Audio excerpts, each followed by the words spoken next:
constantly changing world, it can be so difficult for children to find their way. With the major influence that technology holds over millions, who wouldn't be confused? Now, the problem is that this confusion is leading to discomfort and causing changes in the behavior of children. Whether you have children of your own or not, you should be concerned with what the future holds for the coming generations. This is a very large concern that I personally have regarding the future of society. I have done the research to show you why this is happening. So today we're going to speak about a few different things. Why and how child behavior is getting worse, why it's an issue, and what we can do to solve this problem, how we can censor these children from technology. So first off, the why and the how. Obviously, technology. The internet, social media, everything within it is an endless realm of information where anyone can find evidence to support any claim. This is a major concern due to the fact that children all across the world have access to this same information. While there are blockers, and some parents are more strict than others on internet and social media use, there's a lot of kids who are just able to roam social media and the internet with no restraints. So all this information, right and wrong, is being fed to these young children who don't know any better. So they might be learning wrong information, and they might carry that with them, tell other people, and start a chain reaction. Social media also causes children to get involved with bad people, both knowing and unknowing. A statistic on child predators says that 20% of kids have been sexually solicited online. Most of the time, this is one of those unknowing situations where children don't know what they're getting into, but this can have serious effects on their physical, mental health, all of that. There are obviously situations in which children are knowingly getting into trouble, because obviously children like to get into trouble. It's totally natural.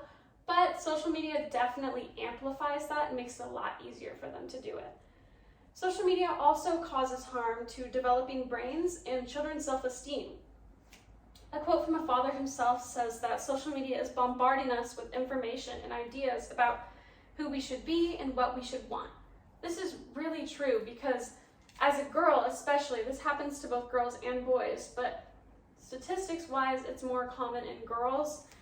If I'm scrolling on social media, yes, it's based off of who I follow and who I interact with, but some of the most famous people out there are obviously pretty attractive people. Let's take a family like the Kardashians, for example. Those girls are all obviously very beautiful. And though I know much of their bodies and their looks are because they're rich and they can afford to have plastic surgery and do all that fancy stuff, but to a young girl, it doesn't appear to be the same. I didn't know what plastic surgery was when I was 9. I didn't know you could enhance your looks just by throwing money around. So to a 9-year-old, that could be really harmful. Like seeing these girls and thinking, wow, I need to look like that or else I won't be loved, because obviously as human beings, we are searching for love our entire lives. So having that just right in front of your face at all times is really harmful. And while yes, that happens to young boys as well, it's just more common in girls. So I'm not saying it doesn't happen to boys, it definitely does. So obviously social media holds a huge blame, but it's really just technology as a whole. A quote from the Mind Foundation says that children as young as 5 months old are exposed to media devices for more than an hour on a daily basis. Whether it's the parent hands the child this cell phone just to get them out of their faces, they're on the Nintendo Switch, which though it's not really like scrolling social media or on the internet, you are actively engaging with other people online and having conversations with people while playing video games with them. Or it's this iPad right here, which the iPad especially is a big one among the younger crowd. And these children are given access to basically an entire world of information, which a lot of it is bad. I think this is really concerning. So obviously there's something that needs to be done about this. Technology as a whole has just changed societal norms. The term screen time would be like another language to people even 20 years ago. The way that parenting styles have changed, and parents are willing to just give their child an iPad at a restaurant rather than forcing them, I guess, to have a conversation with their families. They're letting the tablet do the work for them. throwing on a show or letting them play a game, well, yes, it does keep the child quiet and entertained. You might just have to be the bigger person, take the harder route, and let that kid have a little fit. It happens. But at least they're not just staring at a screen, soaking in all this honestly useless information. All of this is really centered around a lack of discipline that is instilled in many parents around the world. And I think, again, it's due to the fact that you can just hand off your child to a screen and let them do the work for you so you don't have to worry about them. But you want to be the good guy, but it's also totally okay to be the bad guy at times. That's your job as a parent. So now that you're aware of these problems, let's discuss why this is an issue for all of society. This is causing major effects on child development.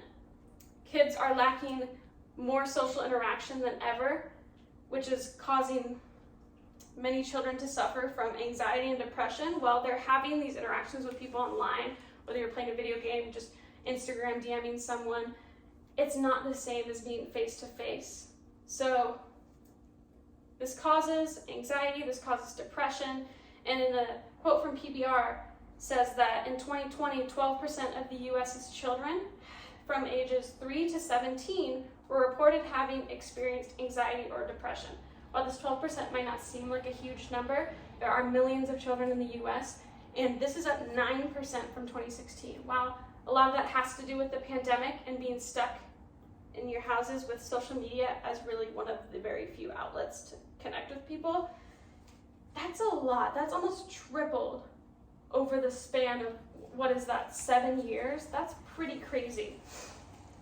Also, another effect that this has been having on child development is social media causes a major lack of, it's causing lots of sensory deprivation, because while you do have to use a lot of sensory parts to use a technological device, it's not everything that a child needs to become a fully functioning human being. So for the future, this is really concerning because these behavioral issues can carry into adulthood. A quote from The Atlantic says that bad behavior of all kinds, everything from rudeness to carelessness to physical violence, has increased. Well, this is a more recent piece, partially due to a pandemic and the effects it's had on everyone being in their houses and literally going crazy. These are just a small portion of the people who have had technology in their lives. So factoring in the children who are born into this world, it's a scary fact to think about. So the question is this a place that you would want to raise your children in? With all the evil out there, it can be difficult to see the light, but if we act now, there is something we can do. How can we censor these children? How can we fix this problem? So first off, and most importantly, try not to make technology a priority. It really is important to lead by example. Children do follow their peers, they follow their siblings, they follow their parents, grandparents, anyone older than them, honestly, they look up to. So if you detach yourself from the technological world and become more involved with family and friends, with those face-to-face interactions, it'll really help your children out, or your siblings, or whoever it is. Also, while this is a very overused topic, but use your social media, use it properly, because you have to factor in that there are children on there and they can see anything that you're posting. So just keep that into account before you post or you say something online. So now that we have discussed the why and the how child behavior is getting worse, why it's an issue, and how we can fix this, what we can do to censor these children from technology, it is clear that technology is causing child behavior to significantly worsen. And so for the future of society, it's extremely important that we begin to censor children from technology in any way possible. And if we don't, your future children too could be a part of one of these sad statistics. Thank you for listening.